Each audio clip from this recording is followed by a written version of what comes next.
Fair है? 10 लोगों का घर चले एंड 250 का बंद हो जाए एंड मजीद 250 का घर खतरे में पड़ जाए, तो क्या आप इस बात से एग्री करेंगे? और 10 की खातिर पहली चीज। दूसरी चीज, मैंने शुरू में आपको बताया था कि स्कीम का पर्पस था एक्सपोर्ट बढ़ाना। पिछले 2 साल से पाकिस्तान की एक्सपोर्ट 19.3 बिलियन से गिर के 16.5 और 16.7 पे आ गई। इस साल हम बड़ी मुश्किल से 17.5 से यहाँ पर विद ऑल ड्यू रिस्पेक्ट, लेकिन यहाँ पर आप जो मंदा है इंटरनेशनल मार्केट का, उसको बिल्कुल ही रूल आउट कर रहे हैं। उससे पहले 2022 मैं आपकी सवाल का जवाब भी पूरा हो गया। ये मेरा भाई है, ये EFS में माल बेच रहा है लोकल, ठीक है, ये इनको माल बेचता है, EFS की खिड़की खुलती है, इसकी कॉटन की लायबिलिटी इनको ट्रांसफर हो जाती है 18% इसको सिस्टम के साथ सिस्टम है प्रॉब्लम सिस्टम का मैं एग्री करता हूँ सर। मैं एग्री करता हूँ कि हमारे अंदर जब हम EFS में एक्सपोर्टर को बेचेंगे तो हम 0 से बेचते थे, जब हम लोकल में बेचते थे वो EFS में नहीं होता था, वो हम 18% दे के बेचते थे, लोकल में यही हो रहा था। अब ये है कि जब एक्सपोर्ट की खिड़की खुलती है EFS की, तो वो इनसे 18 मांगती है और वियतनाम से 0 मांगती है। और अगर आपसे हटा दिया जाए तो आपकी प्राइस और जो बाहर से आ रही है वो नतीजा तक ये है कि बच्चे नहीं सेम है। जो भी इंपोर्ट करे हमें लेवल प्लेइंग फील्ड मिल जाए, हम कहते हैं ठीक है कि लेवल प्लेइंग फील्ड भी GST की बात कर रहे हैं। एक साल नेशनल इंटरेस्ट पे ये जगह और एफएम आपस में बैठ के कोई फार्मूला तय क्यों नहीं करते भाई? कोई 80 सिंगल मंगा के एक्सपोर्ट नहीं कर रहा अकाउंट, उसमें जवाब कैसे 100 सिंगल मंगा। आप हमारा आज का बिजनेस रिकॉर्डर का ऐड देखें, नेशनल इंटरेस्ट में 16 चेंबर और ऑर्गेनाइजेशंस हमारे कैंपेन में 7 आ गई हैं, 2 और 4 और मजीद हमारे अगले ऐड में आएंगी। तो नेशनल इंटरेस्ट की वजह से 16 ऑर्गेनाइजेशन उन्होंने भी ऐड लगाया सर, उन्होंने भी ऐड लगाया, आपने भी ऐड लगाया, लेकिन बैठ जाते हैं साथ नेशनल इंटरेस्ट में। सर हम बैठे थे, EFS कमेटी में बैठे थे और मैंने उनसे शुरू में कहा था कि आप हमें जो हमारी डिमांड है वो पूरी कर दें। आप भले माल मंगाएं लेकिन विद सेल्स टैक्स मंगाएं, क्योंकि हम बहाल नहीं वाले। आप अपना माल विद सेल्स टैक्स मंगा के रिफंड में चले जाएं, आपके कॉस्ट पे कोई फर्क नहीं पड़ेगा। काफी सनद कोई हल नहीं निकला। चल भाई बस प्रायोरिटी होती है ना, आज हम एक साथ धक्के नहीं खा रहे, क्यों नहीं एक ही चीज लगी जिस वक्त इम्पोर्ट, जब हम माल एक्सपोर्टर को बेचे 18% इंपोर्ट करें तो इंपोर्ट 3 गुना बढ़ गई, तो हमारे हमसे माल कौन लेगा? माल कौन? GST रिफंडेबल है, इट्स नॉट अ टैक्स। क्या परेंट था हमारा भाई? की जो बात कर रहे हैं कॉटन वाली, उस जमाने में उनको प्रॉब्लम था। वो क्या प्रॉब्लम था? क्या प्रॉब्लम? सुनने को तैयार नहीं थे। क्या प्रॉब्लम था? उस जमाने में आप ये कह रहे थे, उस जमाने में आप ये कह रहे थे कि हमें तो जहाँ से अच्छा पैसा मिलेगा हम वहाँ बेचेंगे अपना। वो तो आज भी है, हम उनसे सस्ता मिल रहा है ले लें। Very right. यार आसिफ भाई कम टू द पॉइंट। और आप IMF के पास आप गए थे, आपने कहा कि आपने इस पे उनको समझाने की कोशिश करी कि इसका कोई फायदा नहीं है, ये वैसे भी रिफंडेबल है, वहाँ पे भी हो तो वो क्यों नहीं माने? उनका क्या स्टांस था? दूसरे एक मुझे ये बताइएगा, ये इसी एक और सवाल है कि अब जो अमेरिका ये टैरिफ पे पाकिस्तान के साथ कर रहा है, क्योंकि वो ज़्यादातर यही आपको भेजेगा, वहाँ से एक्सपोर्ट करेगा, रुई काटे वगैरह सब काम करेंगे। नहीं, यही सवाल करना चाह रहा हूँ ना कि जब वो इतनी वो करेगा तो ये कैसे इस्तेमाल होगी, इसका क्या इम्पैक्ट आएगा, और ये मैं पूछ रहा हूँ। मैं आपके सवाल का जो पहला सवाल है उसका मैं पहले जवाब देने की कोशिश करता हूँ। IMF को सर हमने समझाने की कोशिश की थी, गवर्नमेंट के प्लेटफॉर्म से भी और डायरेक्टली भी। वो बार बार एक ही बात कहते हैं कि ये स्कीम हमारी नज़र में नहीं थी, हम इस फेवर में हैं कि किसी किस्म का कोई concessionary SRO, rebate, subsidy, targeted subsidy रहनी नहीं चाहिए जब तक पाकिस्तान इस 37 महीने के IMF प्रोग्राम में है। लिहाजा आप अपना टैक्स रिफंड मैकेनिज्म बेहतर करें, उसको ज़्यादा फास्ट करें, GST जमा कराएं और फिर उसके रिफंड में जाएं। ये IMF का ऑफिशियल मौक़िफ़ है। दूसरी चीज़, ये EFS कमेटी में जो प्राइम मिनिस्टर साहब ने प्रोफेसर एहसन इकबाल की सरबराही में बनाई, उसमें हम बार बार कहते रहे कि धागा और कपड़ा इससे निकाल दें, हमारी पूरी सनत तबाह हो रही है। कोई मुल्क अपनी सनत को खुद ही तबाह करता इंपोर्ट को तरजीह दे के, लेकिन जो हमारे उसमें अपोज कर रहे थे हमारे पॉइंट को, वो ये कह रहे थे हम IMF के पास जाएंगे, IMF के पास जाएंगे, IMF से निगोशिएट करना चाहेंगे। उनको मैंने एप्टमा प्लेटफॉर्म से बार बार समझाने की कोशिश की कि हम ऑलरेडी ये जद्दोजहद और एफर्ट कर चुके हैं, आप IMF के पास ना जाएं। अगर आप IMF के पास जाएंगे, ये पूरी की पूरी स्कीम उनके सामने खुल जाएगी, जहां आप बगैर GST के इंपोर्ट कर रहे हैं, और उसका नतीजा ये होगा कि ये पूरी स्कीम पे ही कहीं 18% ना लग जाए। और आपकी इतला के लिए नेशनल असेंबली में जाके FBR के 2 सीनियर मेंबर इस चीज़ का एतराफ़ कर चुके हैं कि पूरी स्कीम EFS की पे 18% GST लगने जा रहा है। यानी कि जो हमने कहा वो IMF तक चला गया। जो भाई ने अभी बात की कि दूसरों ने हमारे खिलाफ ऐड दिया, हमने 6 ऐड दिए तो अगलों ने हमारे खिलाफ 1 ऐड दिया। हमने उसके बाद फैसलाबाद प्रेस कॉन्फ्रेंस की, आज कराची प्रेस कॉन्फ्रेंस की, एंड उस इश्तहार के बाद 17 एसोसिएशंस और चेंबर्स हमारे साथ यकजहत हो के उन्होंने कहा आप हमारा भी मौक़िफ़ बयान करें, हम भी EFS मौजूदा हालत में इसके ख़िलाफ़ है, हमारी भी सनतें तबाह हो रही हैं। ये इधर कोई मुकाबला नहीं चल रहा, मैं आपको ये बावर करा दूँ। और मुझे कोई खुशी नहीं है कि किसी से हम इसमें टाकरा ले रहे हैं, किसी के ख़िलाफ़ जा रहे हैं, लेकिन हमने अपनी पाकिस्तान की सनत को बचाना है, अपनी कॉटन क्रॉप को बचाना है, और पाकिस्तान के लोगों को रोज़गार पर लगाना है, ना कि हम दूसरे मुल्कों का प्रोडक्ट यहाँ बेच के उनको रोज़गार दें एंड कीमती ज़रा मुबादला ज़ाया करें। पिछले 5 महीने से ये मुल्क ट्रेड सरप्लस से ट्रेड डेफिसिट में चला गया। हमारे पास तो डॉलर ही नहीं है कि हम बाहर से इंपोर्ट करके अपनी एक्सपोर्ट को फाइनेंस करते रहें। मुल्क अपनी पूरी वैल्यू चेन इंडिया के तर्ज पे, चाइना के तर्ज पे लोगों को काम पे लगाने के लिए, टैक्स इनकम जनरेट करने के लिए करते हैं कि इसीलिए नहीं डोमेस्टिक चेन को साथ चलाते हैं, डोमेस्टिक चेन को इसी वजह से चलाया जाता है। चलो thank you thank you Kamra साहब। ये स्टोरों में बिक रही है, हम चल के देखते हैं, चल के देखते हैं। लाखों बोरा जो आया है उसका हम दोनों चल के भाई माल देखते हैं, उनसे देखते हैं कि ये 60-80 वगैरह की प्रोडक्ट कहाँ बिक रही है। लेकिन ये लगाने का जो एक मकसद है, ये लगाने का एक मकसद ये था कि जो मकामी सतह पर कॉटन इस्तेमाल होती है, यान इस्तेमाल होता है, उससे जो आपने वसूल करना है उस पर तो आप एग्री करते हैं ना कि उस पर तो होना चाहिए, तो वो कैसे होगा? नहीं, हम कहते हैं कि जरूर वसूल करें, हम तो दे ही रहे हैं ना, हम तो दे ही रहे हैं। लेकिन अगर आपने एक लेट से इंडिया का स्पिनर है, उसको आपने माफ रखा हुआ है, उससे माल लेते हैं, तो मेरा कस्टमर आप ये कह रहे हैं कि आपसे भले लगा रहे हैं, लेकिन उन पे भी लगा रहे हैं। लगा हुआ है। थोड़ी देर पहले आपने ये कहा कि हटा दें। हम सर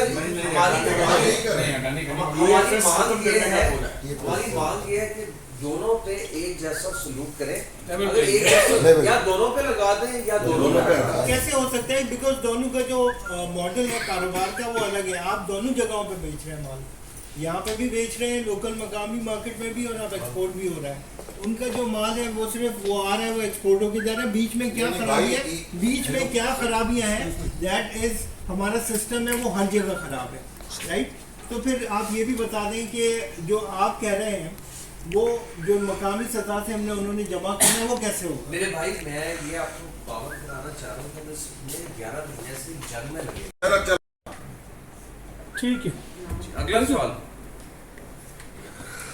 और वैसे उस वक्त भी यही काम हो रहा था, ये फाइन काउंट इंडिया का आता था और मिस यूज होता था, और उस वक्त DTRE वगैरह के लाइसेंस जो ये 800 कह रहे हैं, उस वक्त भी वो ये 2800 और 3000 चले। उनका नाम तो बताया ना, वो कौन? उनके नाम पता है गवर्नमेंट उन्होंने आसिफ साहब ये बताएं हाँ। कि पाकिस्तान होजरी मैन्युफैक्चरर्स आप लोगों के साथ खड़ी है, उनका मौक़िफ़ अलग है। वो ये कहते हैं कि EFS स्कीम को बंद नहीं होना चाहिए, एप्टमा अपने मफाद को सामने रखकर ये काम कर रहा है, इस पर आप क्या कहेंगे?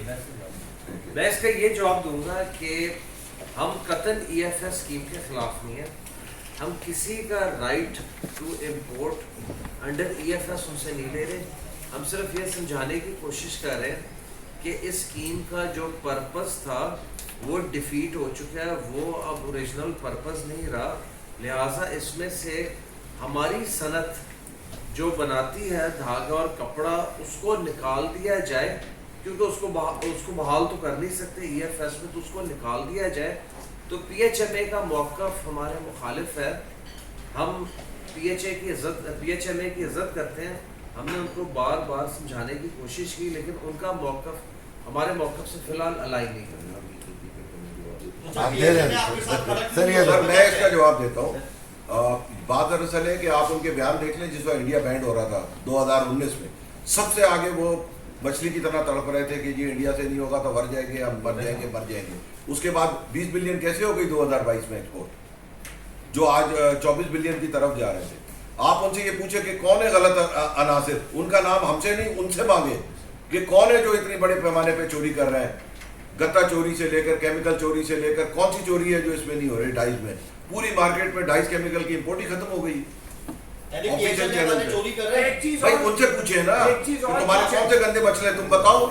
आप बताइए, आप कह रहे हैं कि आप उनसे हम उनसे पूछे, अभी तो हम आपके सामने बैठे हुए जी। हैं, हम आपसे पूछ रहे हैं हम कि आप ये उसका हवाला दें। हम आपको उसका PHMA दे वाले देंगे। क्या चोरी कर रहे हैं? ये रहा आपको लिस्ट बच्चा दे बच्चे। देंगे, सर आपको सवाल लिस्ट का जवाब दे दें। आपको लिस्ट दे देते। जी दे आपको दे। लिस्ट हम दे रहे हैं देंगे। अभी। सवाल मेरा ये है PHMA वालों से कि PHMA वाले हमें क्यों डिसएडवांटेज पे डालना चाह रहे हैं।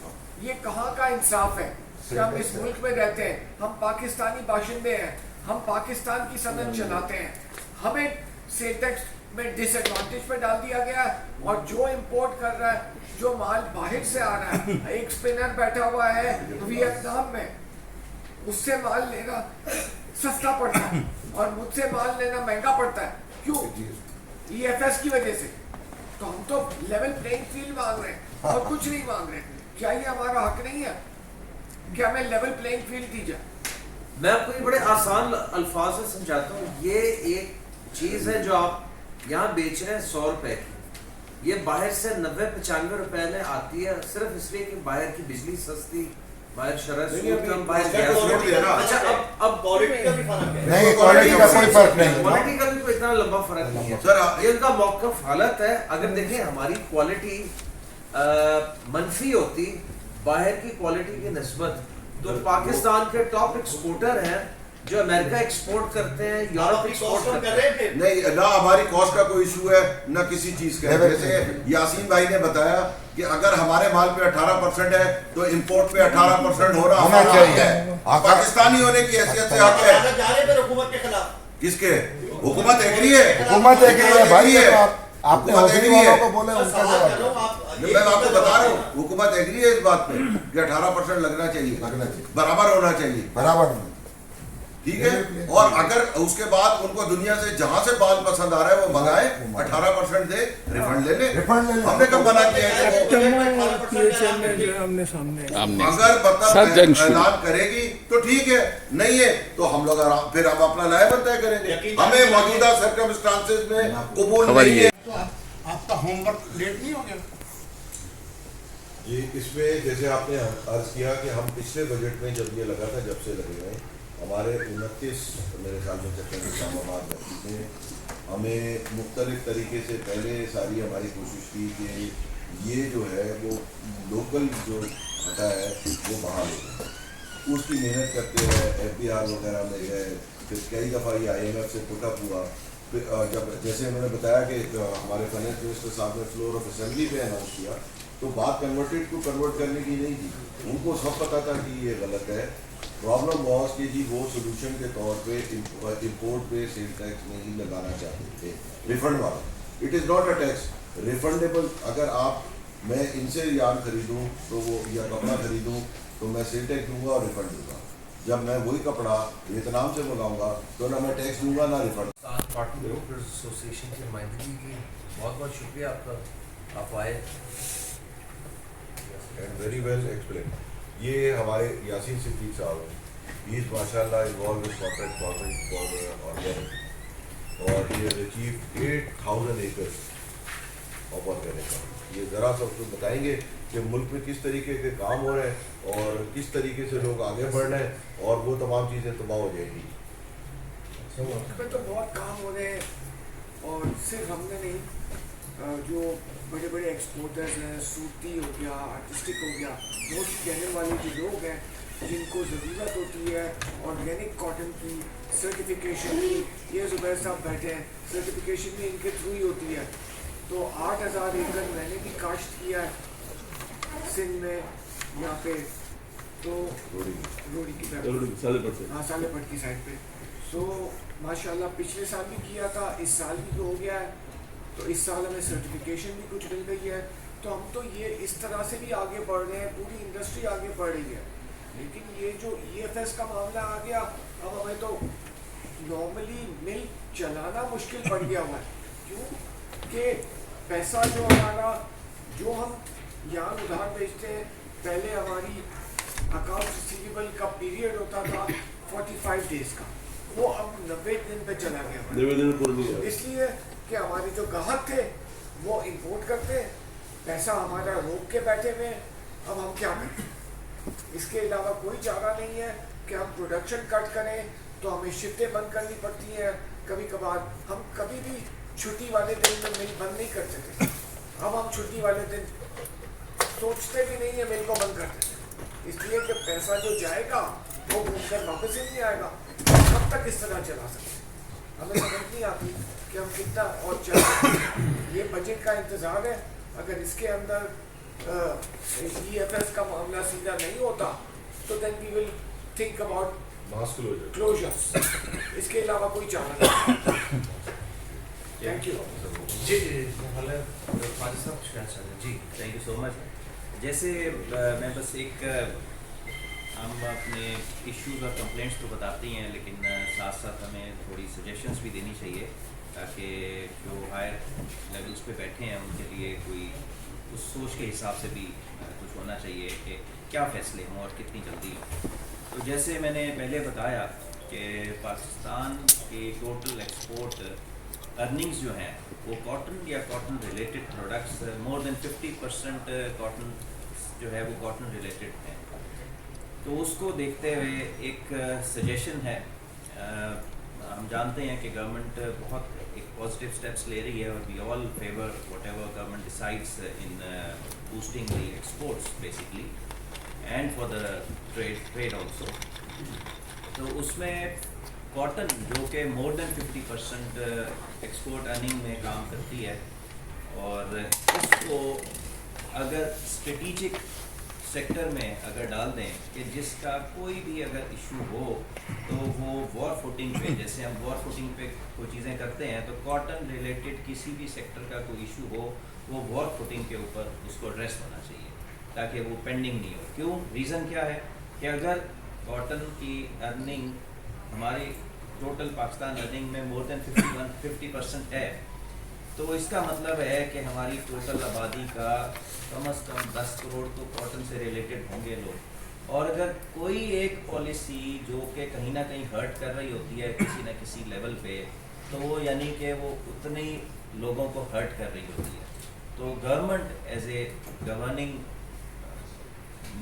एंटिटी, तो हमारी रिक्वेस्ट एक ये भी है कि कॉटन सेक्टर को स्ट्रेटिजिक सेक्टर अनाउंस करे एक नोटिफिकेशन से, और उसको उसका कोई भी इशू हो।